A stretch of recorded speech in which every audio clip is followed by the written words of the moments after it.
Hello मेरे प्यारे बच्चों, कैसे हैं आप लोग। बच्चे, आज की वीडियो आपके लिए बहुत इंपॉर्टेंट होने वाली है क्योंकि आज की वीडियो में हम करने वाले हैं class 10th ICSE board subject physics का 2020 का बोर्ड का फिजिक्स पेपर पूरी तरीके से सॉल्व विद एनालिसिस। कितना लिखना है, कितना नहीं लिखना है, किस तरीके से आपको आंसरिंग करनी है, और वो भी according to further reduce syllabus of ICSE board. कौन कौन से क्वेश्चंस कट चुके हैं वो भी आपको पता चलेगी अकॉर्डिंग टू टॉपिक्स जो कि डिलीट हुए हैं फर्दर रिड्यूस सिलेबस में, और जो करना है वो आपको पूरा मैं एक्सप्लेन करने वाला हूं। तो जाइए जल्दी से कॉपी और पेन ले आइए हमारे साथ करने के लिए 2020 का बोर्ड का फिजिक्स का पेपर। और अगर क्वेश्चन पेपर आपके पास नहीं है और डाउनलोड करना चाहते हैं पहले, तो नीचे लिंक में उसका पीडीएफ फाइल का लिंक दे रखा है, वो डाउनलोड करके साथ में कर सकते हैं। और एक बात बता दूं स्टार्ट करने से पहले कि आपके फर्दर रिड्यूस सिलेबस के हिसाब से कौन कौन से अलग अलग सब्जेक्ट्स में टॉपिक्स डिलीट हुए हैं, पेज बाय पेज कौन कौन से आपको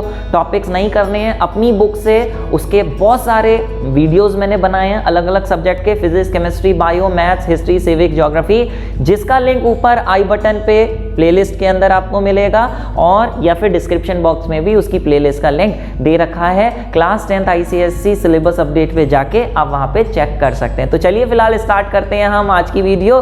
दोस्तों, मैं हूं Vaibhav Agrawal and welcome to your प्यारा सा चैनल फिजिक्स ब्रो। तो चलिए मेरे प्यारे बच्चे, स्टार्ट करते हैं हम 2020 का क्लास 10th आईसीएसई का फिजिक्स का बोर्ड पेपर सॉल्व करना। पहला क्वेश्चन है आपके सामने कि डिफाइन मोमेंटम ऑफ फोर्स। बेटा, मोमेंटम ऑफ फोर्स क्या होती है? सिंपली क्वेश्चन नंबर 1 का ए हम करने जा रहे हैं। मोमेंटम ऑफ फोर्स क्या होती है, सीधे से आप अगर चाहें तो डायग्राम बना दीजिए, अच्छा रहेगा। ये पॉइंट ऑफ पाइवट है, यहाँ पे फोर्स लगाई हमने, ठीक है, और ये इसका डिस्टेंस है। तो जितनी भी हमने फोर्स लगाई है किसी भी एक लीवर वगैरह पे, एक रॉड पे, वो फोर्स का परपेंडिकुलर डिस्टेंस का मल्टीप्लिकेशन ले लें फ्रॉम द पाइवट, तो इसे हम कहते हैं मोमेंट ऑफ फोर्स, जिसे हम डिनोट करते हैं टाउ से भी डिनोट करते हैं, जिसे हम टॉर्क कहते हैं, ठीक है। तो moment of force is defined as the product of force and the perpendicular distance from the axis of rotation of the body is called moment of force। इसकी यूनिट चाहे लिख सकते हैं newton metre. Second part, what is the relationship between SI and CGS unit of moment of force. देखिए, अगर हम इसकी SI unit की बात करें तो इसकी एसआई यूनिट होगी न्यूटन मीटर। सीजीएस यूनिट की बात करें तो इसकी सीजीएस यूनिट होगी डाइन सेंटीमीटर। तो अगर इन दोनों में रिलेशन लिखना है तो सीधे से आप देखिए, आप ऐसे लिख सकते हैं, ये इरेजर से थोड़ा सा इरेज कर दें, ठीक है, ऐसे लिख सकते हैं इस तरीके से।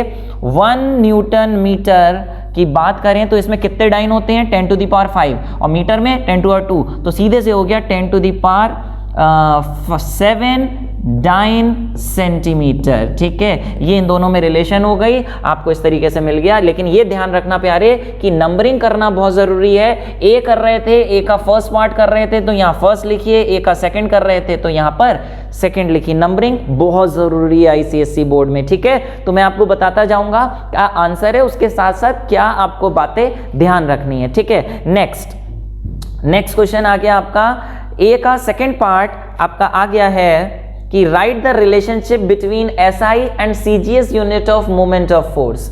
एसआई एंड नहीं सॉरी, ए का बी के define kilowatt our and how is it related to joule. Kilowatt hour आपको डिफाइन करना है। तो किलोवाट आवर जो होती है बेटा, वो तो एनर्जी होती है आपकी, किसकी? किलोवाट आवर एनर्जी होती है, एनर्जी की यूनिट होती है एनर्जी की। तो आप 1 का बी का कर रहे हो तो define kilowatt hour is the commercial unit of electric energy. It is the energy consumed when 1 kilowatt power is consumed in 1 hour, ठीक है। फिलहाल how is it related to joule, तो आप कह दो कि 1 kilowatt hour is equal to 3.6 into 10 to the power 6 joule, ठीक है। चलिए बी हो गया। सी पार्ट कह रहे हैं, सी पे आ जाइए, ठीक है। A satellite revolves around a planet in a circular orbit. What is the work done by the satellite and at any instant give reason. Answer लिखेंगे, work done by satellite at any instant is equal to 0, ठीक है। Reason देंगे 0 क्यों होगा, क्योंकि बेटा जब भी कोई चीज सर्कुलर पाथ पे घूमती है किसी एक सेंटर के अराउंड, तो उस पे फोर्स हमेशा सेंटर की तरफ लगती है, जिसे हम सेंट्रीपिटल फोर्स कहते हैं। और डायरेक्शन ऑफ डिस्प्लेसमेंट टेंजेंशियल होता है किसी भी पॉइंट पे। एंगल 90 होने की वजह से वर्क डन का फॉर्मूला Fs cos 90 बन जाता है, और cos 90 0 होने से वर्क डन भी 0 हो जाता है। ये आप इसमें रीजन लिख देंगे, ठीक है। फिर बात आई बच्चे आपके डी पार्ट की। डी पार्ट लीवर्स पे है, जो आपके सिलेबस में 2021 के एग्जाम के लिए हटाया जा चुका है। तो सीधे से आ जाइए ई पार्ट पे। Give one example of each when chemical energy is change to electric energy. बेटा एक बात ध्यान रखिए कि जब मैं यहाँ पे सॉल्व करा रहा हूँ तो यहाँ पे मूवी की तरह सामने नहीं चलना है। कोई भी क्वेश्चन आएगा पहले आप अपने आप करना, फिर उसके बाद मेरा सोल्यूशन देखना क्या है, तभी आपकी प्रैक्टिस होगी। सिर्फ मेरा सुनते जाओगे तो उससे इतना फायदा नहीं मिलेगा। पॉज करिए, आंसर समझिए अपने आप क्या होता है, कमेंट बॉक्स में टाइप करिए अगर छोटा सा आंसर है, फिर आगे बढ़िए, ठीक है। फिलहाल एक ऐसा डिवाइस बता दीजिए चलिए जो केमिकल एनर्जी को इलेक्ट्रिकल एनर्जी में करता है। यस, इलेक्ट्रिक सेल जो होता है, ठीक है, उसके अंदर केमिकल एनर्जी होती है, इलेक्ट्रिकल एनर्जी बनाता है। दूसरा electric energy to sound energy. Sound energy किससे बनती है, किससे बनती है? यस, लाउड स्पीकर, उसमें करंट जाता है और साउंड निकलती है, ठीक है। तो ये हो गया आपका क्वेश्चन 1 का ई पार्ट। चलिए देखते हैं अगला क्वेश्चन। अगले क्वेश्चन में क्या बोले हैं, कह रहे हैं क्वेश्चन नंबर 2, ठीक है। चलिए क्वेश्चन नंबर 2 स्टार्ट हो रहा है। कह रहे हैं कि a crane A lifts a heavy load in 5 second while B in 2 second. एक A है एक B है, ठीक है। ये वाली कितने सेकंड में कर रही है, 5 सेकंड में। ये वाली कितने सेकंड में कर रही है, 2 सेकंड में। Let it be T2 and T1, ठीक है। Compare the power of crane. बेटा whereas another crane does the same work, लिखा है वर्क सेम है, वर्क दोनों का सेम है। तो आप देखिए कंपेयर करना है दोनों की पावर। तो पावर का जो फॉर्मूला होता है कंपेयर में, अगर बात करें कंपेयर का मतलब रेशियो लेना होता है, तो पावर का फॉर्मूला होता है work done upon time, work done upon time. Work दोनों का सेम है तो ये कट जाएगा, लेकिन यहाँ पे T1 आएगा, यहाँ T2 आएगा, जिसकी वजह से ये बन जाएगा T2 अपॉन T1, जो कि हो जाएगा आपका 2 अपॉन 5। तो ये रेशियो लिख देंगे 2:5। ये कंपेयर हो गया, सीधे से आपकी पावर कंपेयर हो गई, ठीक है। नेक्स्ट बी पे आ जाइए। ये था आपका ए, भैया नंबरिंग डालना मत भूलना, ठीक है। कह रहे हैं a ray of light falls normally on a rectangular glass slab. Draw the ray diagram showing the path of ray till it emerges out of the slab. ठीक है भैया, देखिए इसमें क्या करना है, एक ग्लास स्लैब बनाना है आपको। ये लीजिए ग्लास स्लैब बना दिया, ठीक है। ग्लास स्लैब पे लाइट रे पड़ रही है नॉर्मली, इसका नॉर्मली का आपको पाथ बनाना है। तो आपको पता है नॉर्मली जब पड़ती है तो कहाँ जाती है, ठीक है। ये 2 का बी नॉर्मली पड़ती है, बिना डेविएशन के सीधे निकल जाती है। स्केल से सही से बना देंगे इस तरीके से, ऐसे दिखाते हुए, टिल इट इमर्जेस, ठीक है। Next, complete the path of the monochromatic रे of the equilateral glass prism till it emerges out of the prism due to refraction, ठीक है। यहां पे आपको इसका कंप्लीट करना है पाथ। कंप्लीट कैसे करेंगे, लेट्स सी, उसके लिए थोड़ा सा उठा के हम इसे ले आए क्रॉप करके, ये डायग्राम इधर की तरफ, ठीक है। ये आ गया आपका इंसर्ट, ठीक है। ये देखिए क्या करेंगे, इसको अभी हमें बनाना है। तो सिंपली इसका कंप्लीट करने के लिए पाथ ये यहाँ से ऐसे गई, ठीक है। आपको मालूम है ये एंगल ऑफ इंसिडेंस होता है, एंगल ऑफ इंसिडेंस, ठीक है। ये रेयर से डेंसर जाएगी तो टूवर्ड्स द नॉर्मल बेंट होगी, इस तरीके से बेंट दिखा दी। जाना इसे सीधे था लेकिन ये टूवर्ड्स द नॉर्मल बेंट हुई, फिर यहाँ पे नॉर्मल बनाई आपने, जाना इसे सीधे था लेकिन नीचे की तरफ चली गई। ये सिर्फ कंप्लीट हो गया। चाहे तो यहाँ पे एंगल ऑफ इमर्जेंस मार्क कर सकते हैं, बात खत्म। इक्विलेटरल ग्लास प्रिज्म है तो यहाँ पे 60 डिग्री मार्क कर दीजिए, ठीक है। चलिए नेक्स्ट बात देखिए क्या बोल रहे हैं।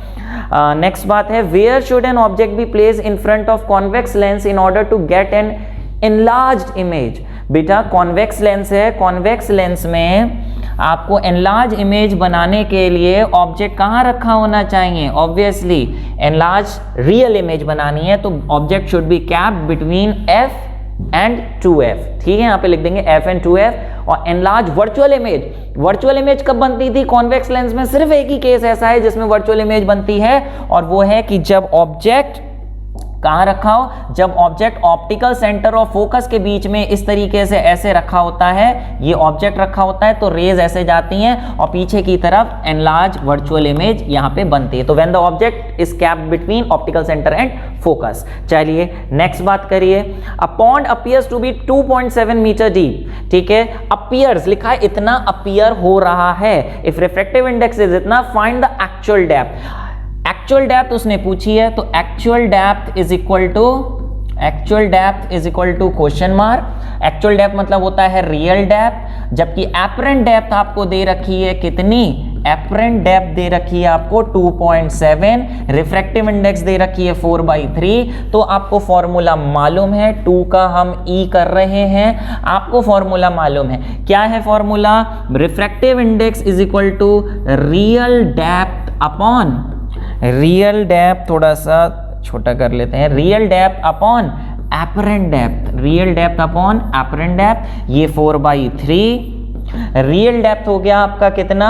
रियल डेप्थ है वो तो निकालनी है, रियल डेप्थ, ठीक है, real depth upon apparent depth है 2.7। सीधे से ये 2.7 इधर जाएगा, है ना, और इससे आपकी रियल डेप्थ आ जाएगी, पॉइंट हटा 10, 3 1 जा 3 9 जा 4 9 जा 36, 3.6 मीटर, ये आपकी रियल डेप्थ आ गई। ठीक है, चलिए फिलहाल देखते हैं अगला क्वेश्चन।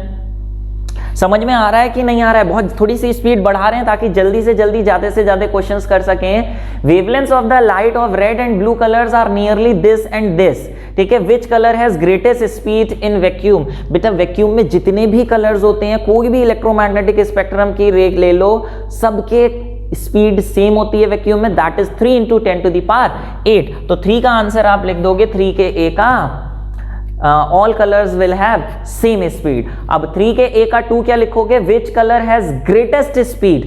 तो इसके लिए आप क्या करो, देखो रिफ्रैक्टिव इंडेक्स का जो फॉर्मूला होता है वो होता है velocity of light in air to velocity of light in that medium.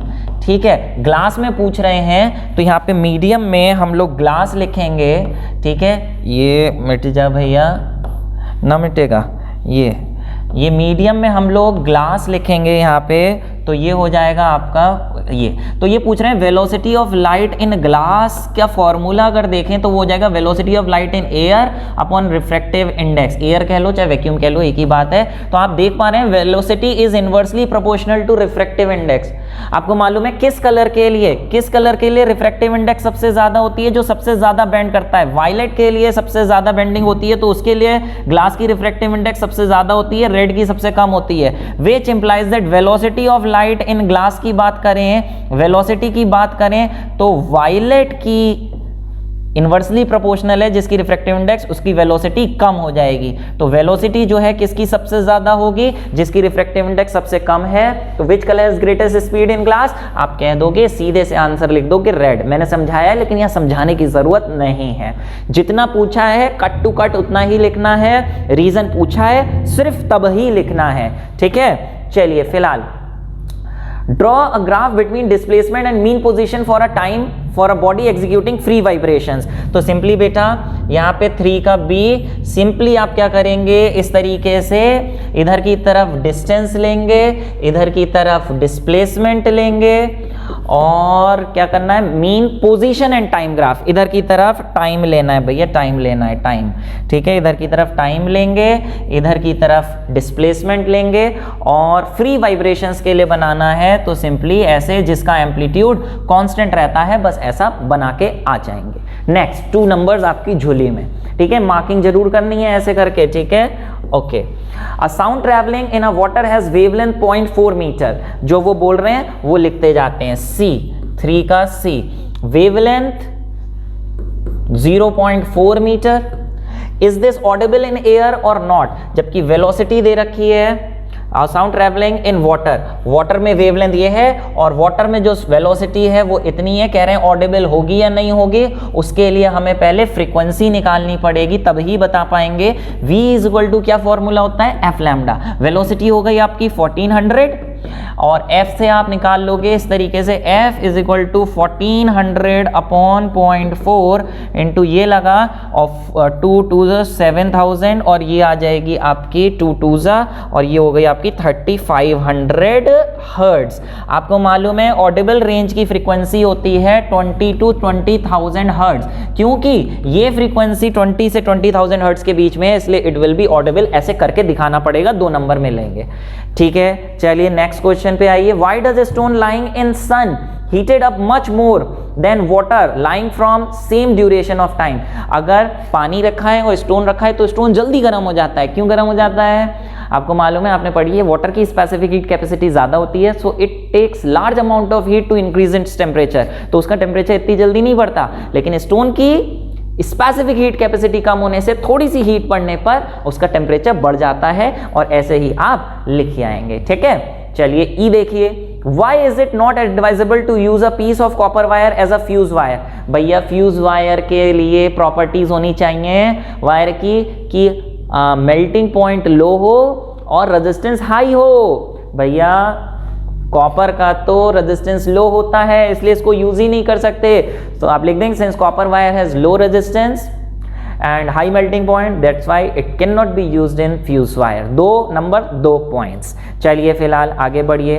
Calculate the total resistance across A B. बहुत ही सिंपल भैया, 4th के क्वेश्चन का अगर हम बात करें ए की, तो 3 और 6 का मिला के पैरेलल में हो जाएगा 3 into 6 upon 3 plus 6 is equal to 2 ohm. इन दोनों का मिला के 2 आ गया, 2 और 5 सीरीज में हो जाएंगे। बहुत ही आसान क्वेश्चन है। ओवरऑल रेजिस्टेंस हो जाएगा 7 ओम। चलिए, 2 metallic blocks P and Q have masses in the ratio supplied with the same amount of heat।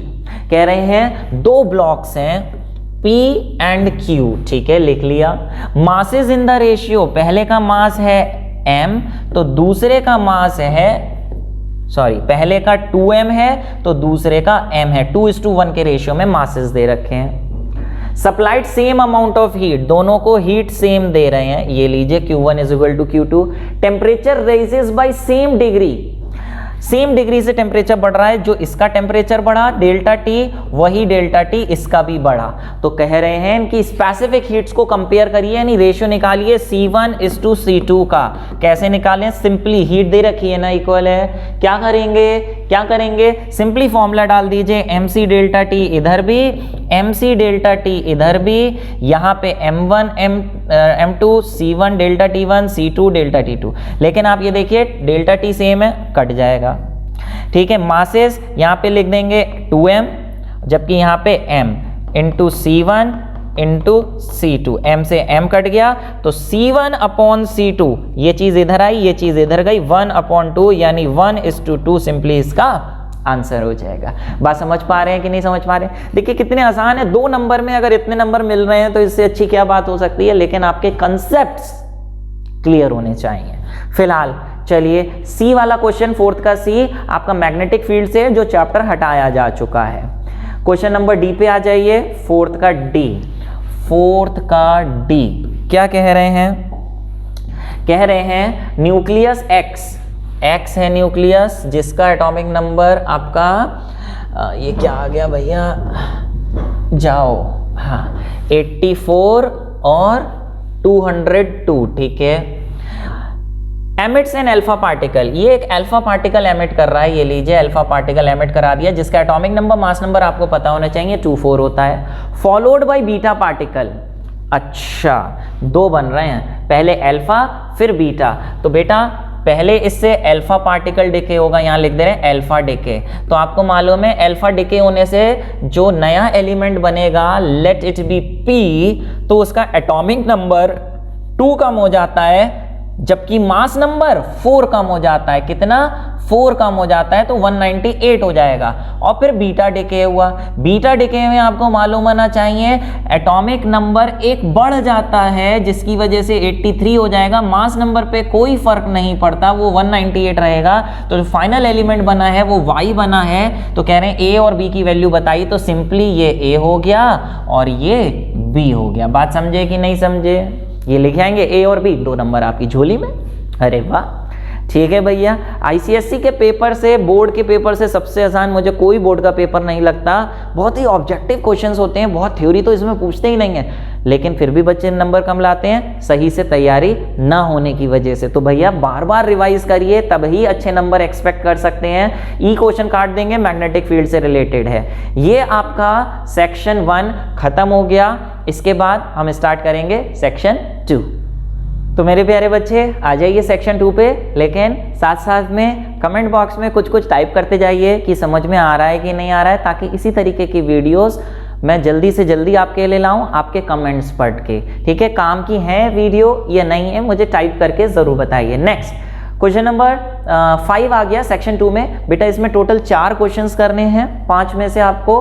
ठीक है, कितने 5 6 7 कितने क्वेश्चन होते हैं आप देखिए, 5 6 7 8 9 और 10। 5 6 7 8 9 10 6 होंगे बेटा, 6 में से आपको 4 करने हैं। आई एम सॉरी, ठीक है, 6 में से 4 क्वेश्चंस आपको करने हैं। बहुत ही अच्छा है। तो आपको जो पहले 15 मिनट रीडिंग के मिलते हैं प्यारे, उसमें से ये देख लिया करो कि कौन से क्वेश्चन में आपको सबसे ज्यादा मार्क्स मिलने वाले हैं, ताकि आप बाद में आपका समय बच जाए ये ढूंढने में कि कौन सा करें कौन सा नहीं करें। फिलहाल मैं तो सारे ही बता रहा हूं। एक बात और, बोर्ड कहता है कि अगर आपको 6 के 6 आते हैं तो आप 6 के 6 भी कर सकते हैं, नंबर ज्यादा नहीं मिल जाएंगे, बल्कि ये होगा कि बोर्ड आपके 6 क्वेश्चन चेक करेगा और उसमें से सबसे ज्यादा मार्क्स जिसमें आ रहे होंगे आपको वो मार्क्स अलॉट कर दिए जाएंगे। तो आपको फायदा तब मिलेगा जब आपको कंफ्यूजन हो कि मुझे क्वेश्चन 5 में ज्यादा मिलेंगे या क्वेश्चन 6 में, तो दोनों कर डालो अगर टाइम है आपके पास आखिरी में। तो जिसमें ज्यादा मिलने होंगे वो चढ़ा दिए जाएंगे मार्कशीट पे, बाकी काट दिया जाएगा। चलिए फिलहाल बात आई question number 5। The figure shows below a simple pendulum of mass 200 gram, it is displace. ये लीजिए क्वेश्चन नंबर 5 का ए, ठीक है ना। Figure shows below simple pendulum of mass 200 ग्राम, ठीक है, केजी में लिख ले रहे हैं, शायद जरूरत पड़े ऐसा यूनिट में। It is displace from mean position A to B, A से बी ले गए, कितनी हाइट दे रखी है आपको 5 मीटर, ठीक है। The potential energy at the position A is 0, यहाँ पे 0 है, तो 5 मीटर है। तो क्वेश्चन है what is the potential energy at B, B पे पोटेंशियल एनर्जी क्या होगी, नंबर डालना जरूरी। भैया पोटेंशियल एनर्जी का फॉर्मूला होता है mgh, सिंपली आप वैल्यू डालिए और आंसर निकालिए। g की वैल्यू 10, क्योंकि SI यूनिट में दे रखी है तो मास भी SI यूनिट में ही डालेंगे, h भी SI यूनिट में ही डालेंगे। तो ये आपका 10 कट गया और 5 2 10 और यूनिट जूल आ गई, ठीक है। What is the total mechanical energy at C? भैया B पे पोटेंशियल, ये B पे जाके ये यहाँ पे हमने पकड़ रखा है इसे, तो इसमें पोटेंशियल एनर्जी जितनी है, काइनेटिक एनर्जी तो होगी नहीं, तो टोटल एनर्जी भी यहाँ पे 10 जूल ही होगी। तो ऊपर से नीचे कहीं भी चली जाए टोटल एनर्जी 10 जूल लगेगी, ये एक law of conservation of energy कहता है। तो सेकंड पार्ट में टोटल मैकेनिकल एनर्जी सी पे भी अगर पूछ रहे हैं तो सी पर भी 10 जूल होगी, जिसे आप डायरेक्ट लिख सकते हैं। What is the speed of the bob A when it is release from B, B से ऐसे छोड़ रहे हैं तो यहाँ पे कितनी एनर्जी हो जाएगी, उसके लिए आप transformation of conversion of energy लगाएंगे कि बी पर का पोटेंशियल एनर्जी थी, जबकि ए पे आके वो काइनेटिक में कन्वर्ट हो जाएगी। तो kinetic energy at A is equal to potential energy at B. तो काइनेटिक एनर्जी का फॉर्मूला हाफ mv², ए लिख दे रहे हैं, और पोटेंशियल एनर्जी हो जाती है आपकी mgh। तो आप सिंपली चाहे तो एक काम ये कर सकते हो कि m से m कट गया, va² इज इक्वल टू, या एक काम करिए ना, ये करिए, इसे हटाइए, अरे यार इसे हटाइए, इसे हटाइए, सीधे से आप एक काम करिए कि यहाँ पर आपको वैल्यू दे रखी है इसकी 10 जूल, ऐसे डाल दीजिए 10 जूल और ये वैल्यू डाल दीजिए हाफ, मास की वैल्यू 0.2 और va² इज इक्वल टू 10। यहाँ से आप पॉइंट हटाइए, 10 लगाइए, ये गया इधर, तो va² is equal to 10 into 10 100, under root में लेंगे तो डायरेक्ट लिख दे रहा हूँ 10 मीटर पर सेकेंड आपकी वैल्यू आ गई, ठीक है। चलिए आगे देखिए, with reference to the direction of action, how does the centripetal force differ from centrifugal force in uniform circular motion. भैया आपको मालूम है कि सर्कुलर मोशन जब होता है, जैसे सन के चारों तरफ अर्थ घूम रही है सर्कुलर मोशन में, तो अंदर की तरफ जो फोर्स लगती है वो सेंट्रीपीटल है, शॉर्ट में लिख रहा हूं, बाहर की तरफ है सेंट्रीफ्यूगल है। तो क्या डिफरेंस है दोनों में डायरेक्शन में, ये आप कह दोगे both acts in opposite direction. Centripetal force acts toward the centre of the circular path and centrifugal acts away from the centre of path radially outwards. फिर कह रहे हैं centrifugal force reaction of centripetal force, बताइए, ये बहुत बेहतरीन question है। ये दोनों अपोजिट तो हैं, लेकिन क्या ये दोनों रिएक्शन फोर्स हैं एक दूसरे की? तो आंसर है बिल्कुल जी नो। क्यों नो? क्योंकि रिएक्शन फोर्स तब लगती है जब एक बॉडी दूसरी बॉडी पे फोर्स लगाए और दूसरी बॉडी इस पे इक्वल एंड अपोजिट रिएक्शन दे, तो उसे हम रिएक्शन फोर्स कहते हैं। उसके लिए बॉडीज दोनों डिफरेंट होनी चाहिए, पहली बॉडी पे रिएक्शन, पहली बॉडी पे एक्शन, दूसरी पे रिएक्शन। लेकिन यहाँ पे भैया सेम बॉडीज पे एक्शन और सेम बॉडी पे दो फोर्सेज लग रही हैं, तो ये एक्शन और रिएक्शन नहीं है। तो आंसर लिख दोगे no. Compare the magnitudes of these two, तो कंपेयर करने का मतलब लिख दो दोनों के मैग्नीट्यूड्स का रेशियो, दोनों क्योंकि सेम वैल्यूज होती हैं, तो एक तो ये लिख दो कि both are same, both have same values, और फिर रेशियो लिख दो, सेम का रेशियो आएगा 1:1, ऐसे करके लिख देंगे। ठीक है, चलिए आगे बढ़ते हैं। सी क्वेश्चन है ना, फिफ्थ का सी क्या कह रहे हैं? Block and tackle system of police have velocity ratio 4। Okay, draw a neat diagram of the system indicating clearly the points of application and direction of load and effort। Rough diagram बना रहा हूं, आप बढ़िया से बनाइएगा, है ना। Velocity ratio 4 है, इसका मतलब यह है कि उसमें 4 पुलीज लगी हैं, 2 स्ट्रैंड्स होंगे, एक ऊपर और एक नीचे, 2 स्ट्रैंड्स मतलब, और हर स्ट्रैंड में 2 पुलीज होंगी। ये 2 पुलीज इसमें बना दी और 2 पुलीज यहाँ बना दी। साइज आपको मालूम होना चाहिए कैसे बनाना है किस पुली का, और ये वाला ऊपर से टंगा हुआ होगा इस तरीके से। कह रहे हैं इसका पूरा यहाँ पे हमें ब्लॉक के साथ 2 ब्लॉक से था टैकल यानी रस्सी भी बनानी होगी। तो ये लीजिए, रस्सी यहाँ से डालना शुरू करेंगे, ऐसे गई, ऐसे गई, ऐसे गई, ऐसे गई, ऐसे गई, ऐसे गई, ऐसे गई, ऐसे गई, और फिर ये यहाँ पे हुक बना होगा, इसमें ये लग जाएगी। टेंशन की डायरेक्शन सब में ऊपर की तरफ होगी, ऊपर ऊपर ऊपर, सब में लिख देंगे टी टी टी टी, एक टी यहाँ पे, एक एफर्ट यहाँ पे, ठीक है। और यहाँ पे लोड लगाना लग गया, यहाँ पे लोड लगेगा जिसकी डायरेक्शन नीचे की तरफ बना दोगे, ठीक है, ये लोड। अच्छा, सब बन गया, लोड एंड एफर्ट के डायरेक्शन हो गए। What will be its VR if weight of movable block is doubled? बेटा वेलोसिटी रेशियो का जो फॉर्मूला होता है वो होता है distance travelled by effort to distance travelled by load. कितना खींचेंगे, कितना लोड ऊपर उठेगा। यहाँ पे वेलोसिटी रेशियो ब्लॉक के वेट्स पे डिपेंड करता ही नहीं है, वो डिस्टेंस पे डिपेंड करता है। तो इसलिए वेलोसिटी रेशियो पे कोई फर्क नहीं पड़ेगा अगर मूवेबल ब्लॉक जो नीचे वाला है उसका वेट डबल कर भी दें तो। हाँ, फर्क पड़ेगा तो एमए पे, तो आप सीधे लिख दोगे no effect, velocity ratio will remain same. ठीक है, चलिए इस तरीके से देखिए, आपको 4 और 3 7 नंबर इस तरीके से फ्री में मिल जाएंगे, जरा जरा सा एक एक शब्द देखने पर। फिलहाल देखिए क्वेश्चन नंबर 6 कह रहे हैं एक डाइवर है, ये नीचे पानी है ऊपर एयर है, डाइवर है, ये डाइवर इसको देखेगा ऑब्लिकली, ठीक है। Does the object appear taller, shorter और सेम साइड? भैया अगर नीचे से पानी के अंदर से कोई मछली या डाइवर ऊपर खड़े पेड़ को किसी चीज को देखे तो वो उसे लंबा लगती है, इट विल अपीयर टॉलर, तो आप लिख देंगे टॉलर। रीजन नहीं पूछा है, कोई डायग्राम की जरूरत नहीं है। Show the path of 2 rays AC and AD starting from the tip of the object.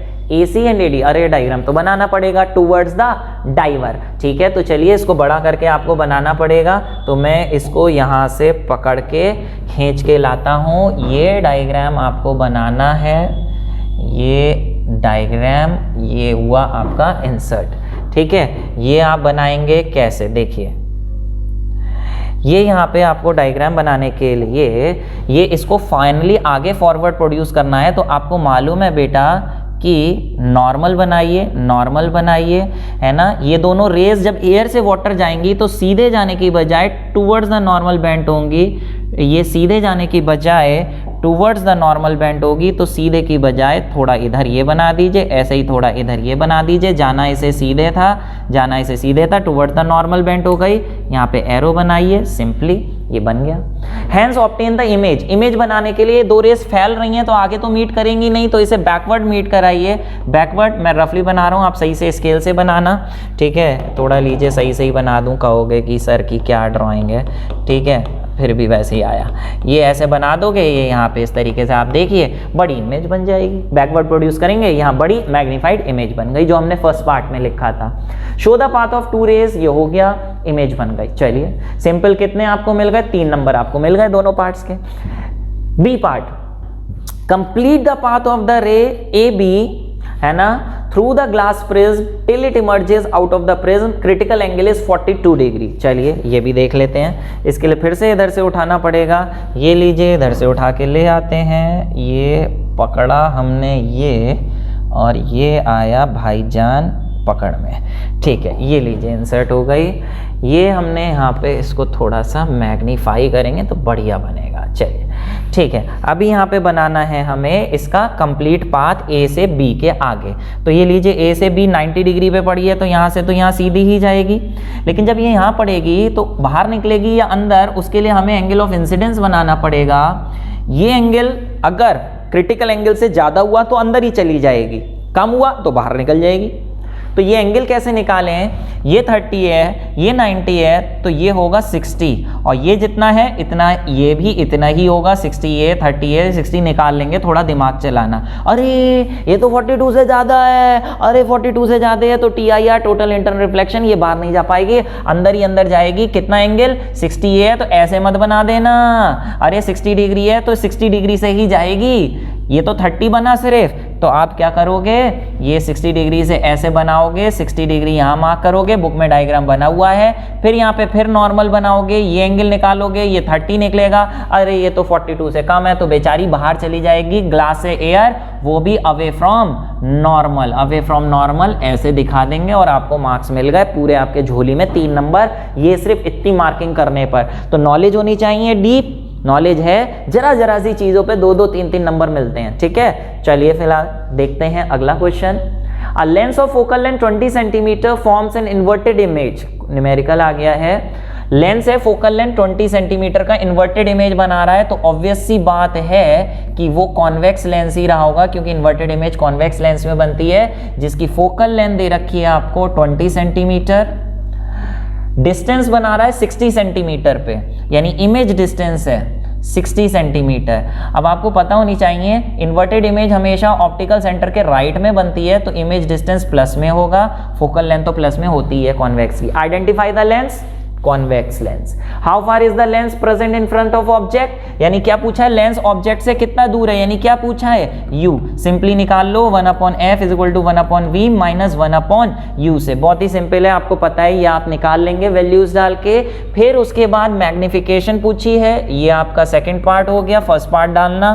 फिर थर्ड पार्ट कह रहे हैं मैग्निफिकेशन निकालो। मैग्निफिकेशन का क्या फॉर्मूला है, एक तो h2/h1 यानी I/O होता है, वो नहीं लगाएंगे इसमें, यहाँ पे लगाएंगे प्लस v/u। आप यहां से v डालोगे और यहां से u डालोगे, इसमें डाल के मैग्निफिकेशन आ जाएगी। चलिए फिलहाल इजी सा है, आगे देखते हैं। 7th का ए कट है, क्योंकि इसमें स्कैटरिंग पूछी है जो इस बार से कट हो चुकी है। Name the system which enables us to see locate under water objects by transmitting ultrasonic waves and detecting the reflecting impulse. वो गई और वापस आई, अल्ट्रासोनिक वेव्स इसे क्या कहते हैं, sonar. Sound navigation and ranging, उसका फुल फॉर्म और शॉर्ट फॉर्म दोनों लिख दो।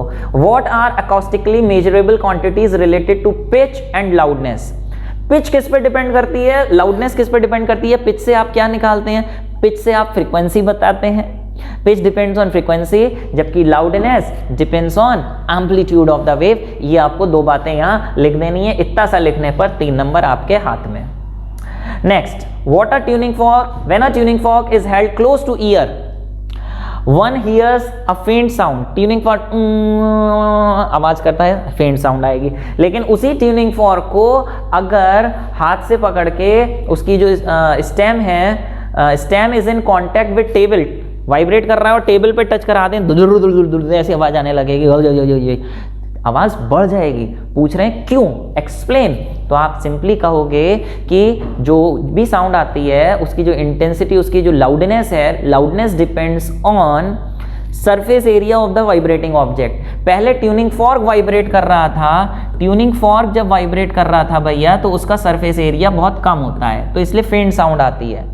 लेकिन टेबल से लगा दोगे तो पूरी टेबल गड़गड़ाने लगेगी, वाइब्रेट करेगी, उसका सरफेस एरिया ज्यादा होता है। So due to increase surface area of vibrating object the loudness increases. ठीक है, इतना लिखिए, फुल मार्क्स आपके हाथ में। Man standing in front of a vertical cliff fires a gun. Cliff यानी ये कौन सा है, ये 7। क्लिफ यानी पहाड़ी पे खड़ा हुआ है, 7th का सी का सेकंड। ठीक है, ये पहाड़ी बना दी हमने। ठीक है, कहाँ गया, he hears echo after 3.5 second. ये आदमी खड़ा था, ठीक है, ये आदमी बना दिया हमने और इसको इको सुनाई दी, ये गई साउंड और वापस आई। टाइम लगा इसे 3.5 सेकेंड्स का। Let the distance be d। ठीक है, okay. On moving closer to cliff by 84 metre, कह रहे हैं 84 मीटर उसके पास चला गया। लीजिए, पास चला गया 84 मीटर।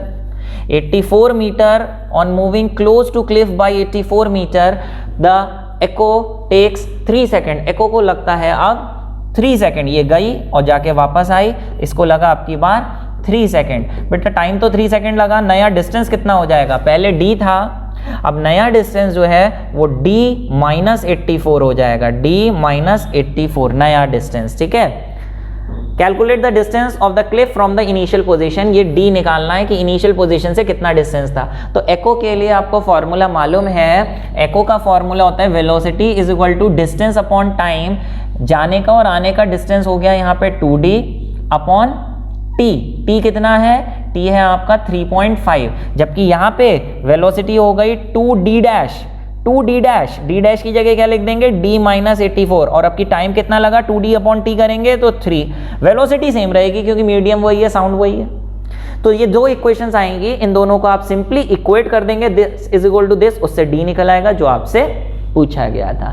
निकाल लेंगे कि नहीं निकाल लेंगे, पहले निकालिए फिर आगे बढ़िएगा और मुझे कमेंट बॉक्स में लिख के बताइएगा कि क्या आंसर आया है आपका। चलिए फिलहाल क्वेश्चन नंबर 8, मजे लग गए, छोटा हो गया पेपर। ये आपका ट्रांसफार्मर पे बेस्ड है, इलेक्ट्रोमैग्नेटिज्म में जो हट चुका है। बी पार्ट 8th का, what are superconductors. The conductors having zero resistance at very low temperatures are called superconductors. They allow zero resistance to current. Second, calculate the current drawn. अरे भैया ये अपने आप कर लेना मेरे प्यारे।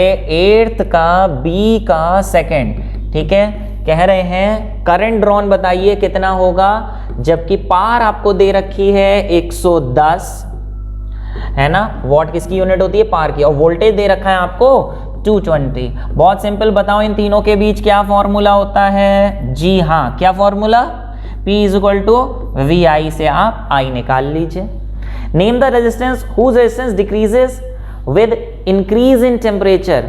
जनरली टेम्परेचर बढ़ाते हैं तो पार्टिकल्स भागने लगते हैं, वाइब्रेट करने लगते हैं, तो इलेक्ट्रॉन्स को निकलने में परेशानी होती है। Temperature increases, resistance increases.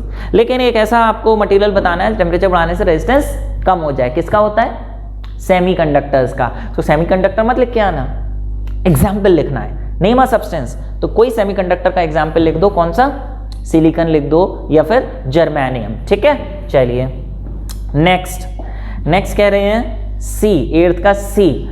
ये डायग्राम है, कह रहे हैं कैलकुलेट द करंट थ्रू 3 ओम। इस 3 ओम वाले से आपको करंट निकालना है। 3 ओम वाले से करंट निकालने के लिए एक डायग्राम, इसको इधर कॉपी करते हैं जरा, ठीक है। ये आया आपका इंसर्ट, ये लीजिए भैया डायग्राम, ठीक है। अभी आप ये देखिए इंटरनल रेजिस्टेंस भी है, 3 रेजिस्टर्स कनेक्टेड, EMF दे रखा है, internal resistance R, calculate the current through 3 ओम।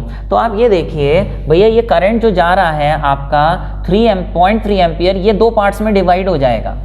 मान लें कि ऊपर ये I आ रहा था आपका, ये यहाँ से जो 0.3 आ रहा है, मान लें ऊपर चला गया x, तो नीचे कितना जाएगा, नीचे जाएगा आपका 0.3 - x। तो हमने x ही निकालना है कि उसमें कितना जाएगा। तो कैसे निकालेंगे ऊपर का करंट? आपको मालूम है ये दोनों पैरेलल में है, और पैरेलल में क्या सेम होता है? पैरेलल में आपका वोल्टेज सेम होता है। तो आप कह दोगे कि भैया वोल्टेज सेम का मतलब V1 is equal to V2, यानी I इंटू आर, वोल्टेज का फॉर्मूला होता है आई आर दोनों तरफ लगाएंगे, I इंटू आर यानी 3 into x is equal to I into R, यानी 1.5 इंटू 0.3 माइनस एक्स। इससे आप x निकाल लीजिए, ये कटा 2x is equal to 0.3 minus x, यानी x is equal to 0.3 minus x. ये इधर आया 3x is equal to 0.3, x is equal to 0.1, ये आंसर आ गया। 3 ओम वाले में लिख देंगे अलग से 3.1 एम्पियर का करंट होगा। कह रहे इंटरनल रेजिस्टेंस निकालो। इंटरनल रेजिस्टेंस कैसे निकलेगा प्यारे? इंटरनल रेजिस्टेंस निकालने के लिए आपको क्या करना पड़ेगा? आपको ये करना पड़ेगा बाबू कि टोटल, आपको ये देखिए क्या है भैया, कहाँ भाग गया, अरे आ गया। चलो फिलहाल टोटल रेजिस्टेंस निकालने के लिए आपको फॉर्मूला लगाना पड़ेगा E और R जिसमें आते हैं। आपको मालूम है I is equal to E upon R plus R आता है, हिंट दे रहा हूं अपने आप करना। टोटल करंट आपको दे रखा है 0.3, टोटल EMF दे रखा है 1.8, R निकालना है, उसके लिए टोटल R आप अलग से निकाल लेना तो R आ जाएगा। टोटल R का मतलब इसका ओवरऑल रेजिस्टेंस, इस पूरे का रेजिस्टेंस निकालने के लिए दोनों पैरेलल में करना, फिर उसका सीरीज में करना, यहाँ डालोगे R आ जाएगा। करिए अपने आप और मुझे आंसर बताइएगा, ठीक है? चलिए, सही चल रहा है मामला, बहुत इंपॉर्टेंट है, प्रीवियस ईयर वाले रिपीट हो जाते हैं, इसलिए ध्यान से करिए। हीट कैपेसिटी डिफाइन कर दीजिए। What is heat capacity? Amount of heat required to raise the temperature of the substance by 1 degree Celsius, उसे हीट कैपेसिटी कहते हैं या थर्मल कैपेसिटी कहते हैं, है ना? मास मत लिख देना, पर यूनिट मास, वो स्पेसिफिक हीट कैपेसिटी होती है। What is the unit of heat capacity? बोले it is defined as the amount of heat required to raise the temperature raise the temperature by unit degree Celsius, तो इसकी unit हो जाएगी joule पर degree Celsius, ठीक है? Relationship between specific heat and specific heat capacity and specific heat capacity. तो आपको मालूम है heat capacity is equal to mass into specific heat capacity, पूरे शब्दों में लिख के आना होगा, मैंने सिर्फ सिंबल्स लिख दिए हैं। फिलहाल आगे बढ़िए, कह रहे हैं 9th का C, why is the slope of CD less than AB? आप ये देखिए कि यहाँ टेम्परेचर बढ़ा, यहाँ टेम्परेचर बढ़ा, यहाँ टेम्परेचर बढ़ा, वो ऊपर जा रहा है, लेकिन स्लोप ऑफ CD AB वाले से कम है। AB वाला सीधे ऊपर जा रहा है, जबकि CD वाला थोड़ा सा लेटा हुआ है। तो ये जो लेटा हुआ है, इसका स्लोप कम होने का मतलब ये है कि इसका टेम्परेचर जल्दी जल्दी नहीं बढ़ रहा, यहाँ का टेम्परेचर तेजी से बढ़ रहा है। तो इसका सिर्फ एक मतलब है कि टेम्परेचर तेजी से तब बढ़ता है जब उस सब्सटेंस की स्पेसिफिक हीट कम हो। स्पेसिफिक हीट कम होगी यानी कम हीट से टेम्परेचर तेजी से बढ़ जाएगा। तो आप कहेंगे इसका स्लोप ज़्यादा है यानी इसकी स्पेसिफिक हीट ज़्यादा है। स्पेसिफिक हीट यहाँ पे वो सॉलिड रहा होगा, यहाँ पे लिक्विड में कन्वर्ट हो गया होगा, तो आप कहेंगे specific capacity of solid is more than specific capacity of liquid, that's why यहाँ पे स्लोप कम है और यहाँ ज़्यादा है। What is the boiling point and melting point? जहां पहली बार स्टेट चेंज हो रही है, टेम्परेचर कांस्टेंट है, वो बॉइलिंग पॉइंट मेल्टिंग पॉइंट हो गया। तो आप लिखोगे melting point is equal to T1 degree Celsius and boiling point is equal to T2 degree Celsius, ठीक है? ये यहाँ पे बॉइलिंग हो रही है। सी वाला पार्ट आपके सिलेबस में नहीं है क्योंकि ये न्यूमेरिकल है, लेटेंट हीट पे बेस, जिसमें हम कन्वर्जन ऑफ स्टेट पढ़ते हैं, वो आपके में है नहीं। 10th का A और B आपका कट है, ठीक है ना? डीसी मोटर नहीं है आपके सिलेबस में, न्यूक्लियर फिजन फ्यूजन नहीं है। 1 safety precaution in disposal of nuclear waste. तो प्यारे न्यूक्लियर वेस्ट वैसे आखिरी में है लेकिन बता दे रहा हूँ, न्यूक्लियर वेस्ट जो होता है वो डिस्पोज ऑफ करने में आपको एक सेफ्टी प्रिकॉशन ये लेना है कि उसे मोटे कंक्रीट के कंटेनर्स में बंद करके सील करके कहीं खाली माइंस में दफना देना है, ठीक है? ओके, ये उसको ऐसे ही कहीं पे भी डिस्पोज नहीं कर देना है क्योंकि उससे रेडियोएक्टिव रेडिएशंस फैल सकती हैं। फिलहाल नेक्स्ट क्वेश्चन नंबर 10 का C, लास्ट क्वेश्चन आ रहा है। कह रहे हैं atomic number A is composed of 84 protons, protons हैं आपके 84, ठीक है, 10th का C, और न्यूट्रॉन्स हैं आपके 128। Nucleus A emits alpha and transform to B, A ने अल्फा एमिट किया, अल्फा डिके और बन गया वो B. Okay, what is the composition of B?